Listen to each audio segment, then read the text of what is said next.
Hi everybody, welcome back. My name is Abby. I'm with Fitness is Medicine. And today I'm going to give you another workout you can do in your home. We're going to use a band and some lightweight dumbbells. So that's pretty much all you need. You can do some different weight bands. I'm going to use a heavier band and then a lighter band. So get your bands ready if you've got a set, and make sure you start with a good 5 to 10 minute warm up before we get going. So this is the season, right, where everybody can kind of start to let it go. And if your goal is to lose weight, right now I would say that your goal should be not to gain weight. So trying to lose weight at this time of year can be really hard and can be almost detrimental to what you're trying to do. So think about trying not to gain weight for the next few weeks. So wherever you are in your weight loss goals, if you just don't gain any right now, and then you can get back on track after this holiday season and after all this craziness. So keep working hard, keep moving, and keep doing everything you can. Okay, so remember, 5 to 10 minutes of a warm-up, get that heart rate up, get your motor running, and then come back and join us with a couple bands and a small set of dumbbells. Okay, here we go. We're going to start with a banded vertical pull for lats today. So I've got a couple of my heavier bands that mix up here to make this more challenging, since this uses a larger muscle groups. So we've done this in the past, but you want to be in a little bit of a squat, and you want your back flat. So you can see I've got a nice flat back here, no rounding, nice and flat. So I'm sitting my hips back like I'm going to sit down in a chair. And if you have a hard time with this and your back is hurting, you absolutely can sit in a chair or sit on a ball instead.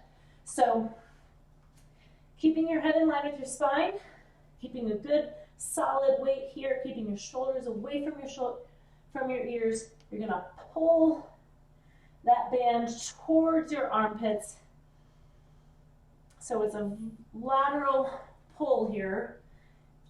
So it's parallel to the floor, right? So I'm pulling parallel to the floor.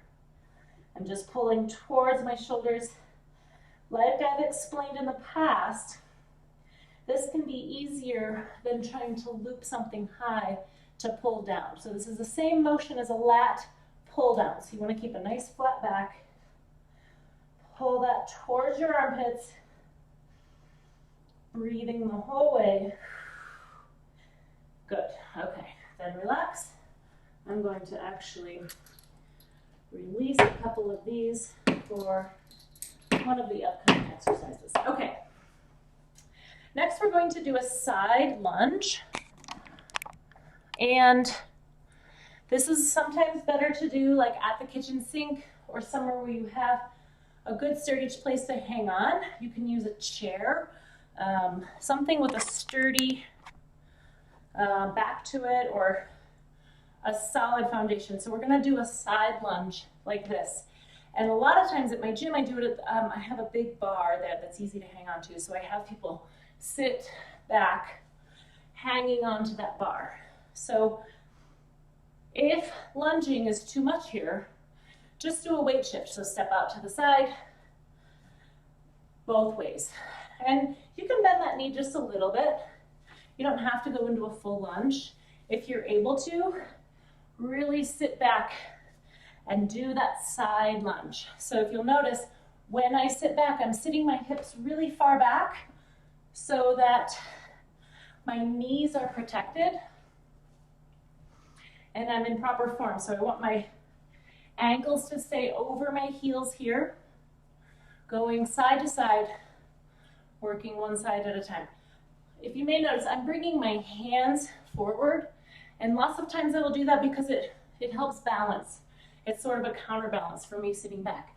But also, it's to demonstrate that you can, lean off your kitchen sink or the banister or a solid, sturdy chair or something. Like I could do this using my treadmill here.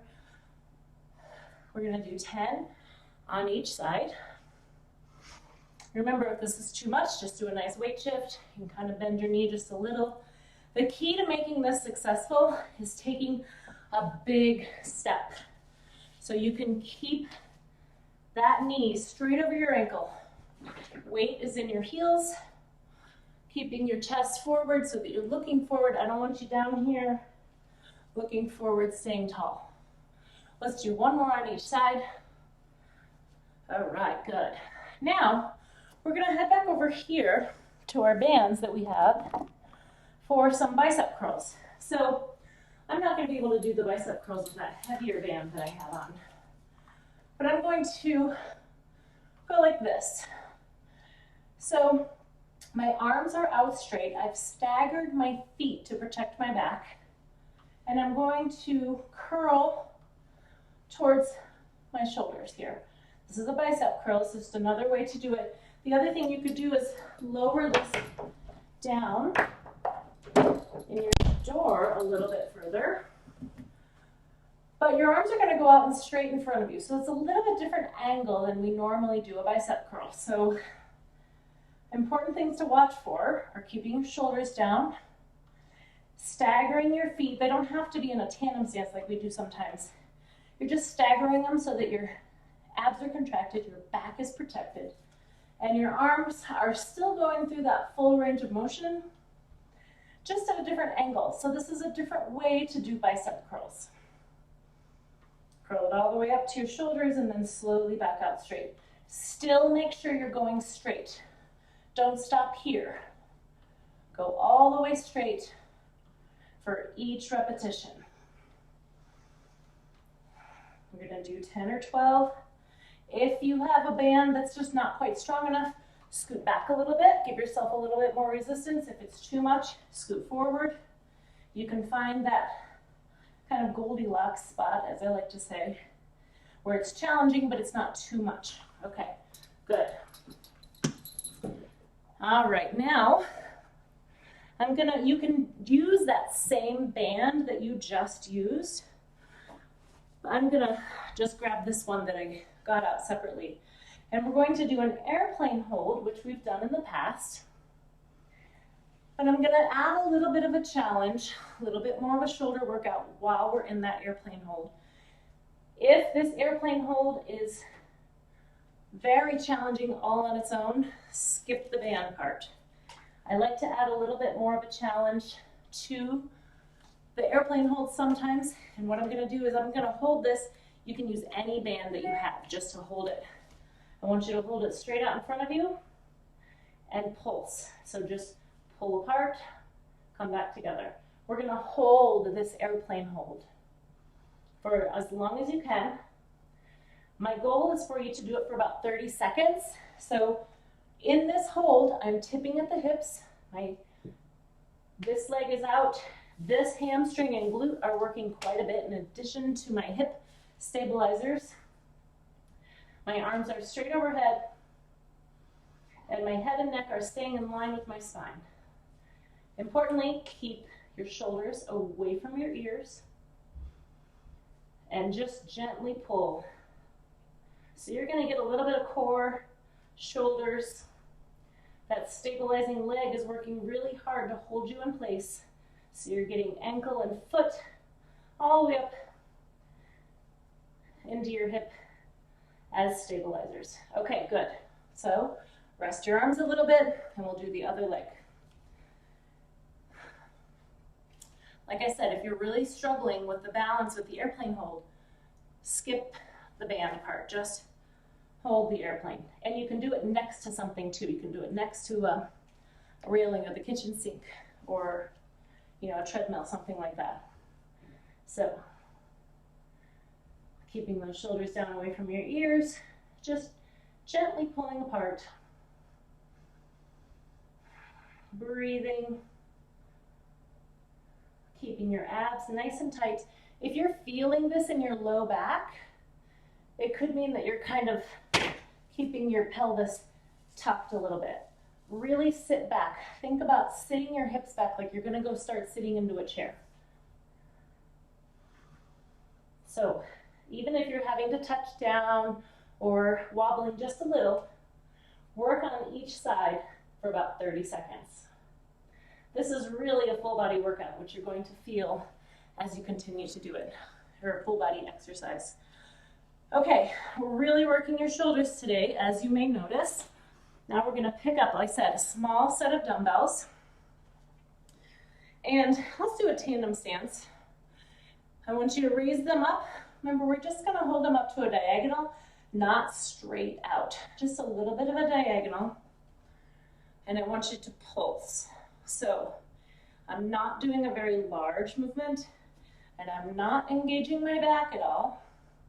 I'm just lifting them in a small, small range of motion, kind of right at the top.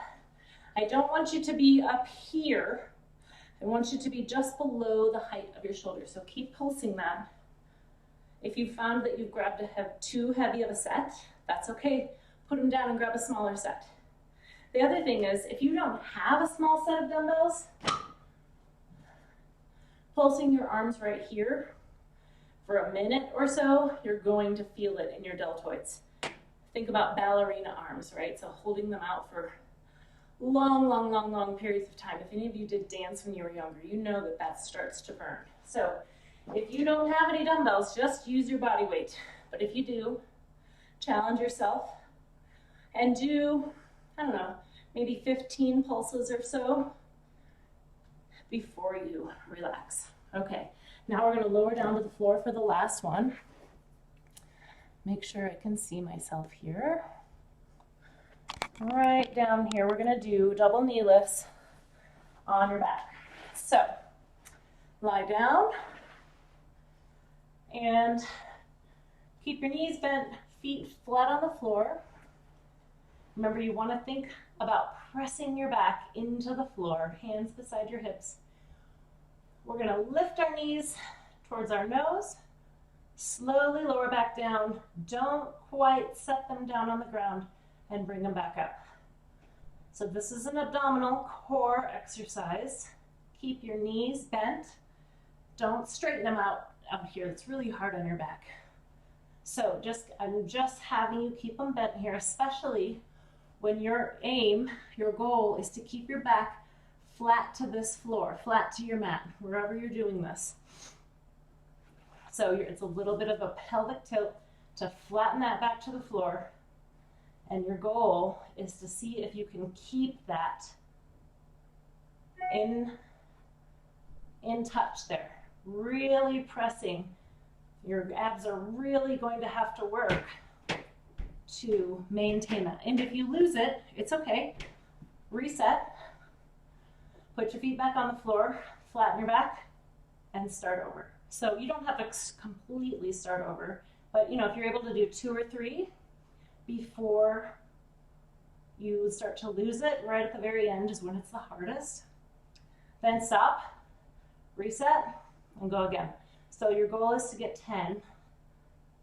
And the goal here too is to work your core, work those abdominal muscles in a safe space for your low back. So this is a really good one to do if you do have low back pain. If it hurts too much to do both at the same time, or you just really cannot maintain that flat back, start with one foot. Lift and lower, just one foot. Try to do 10, not quite setting it down. And if you're able to do that 10 times with each foot, with each leg, then alternate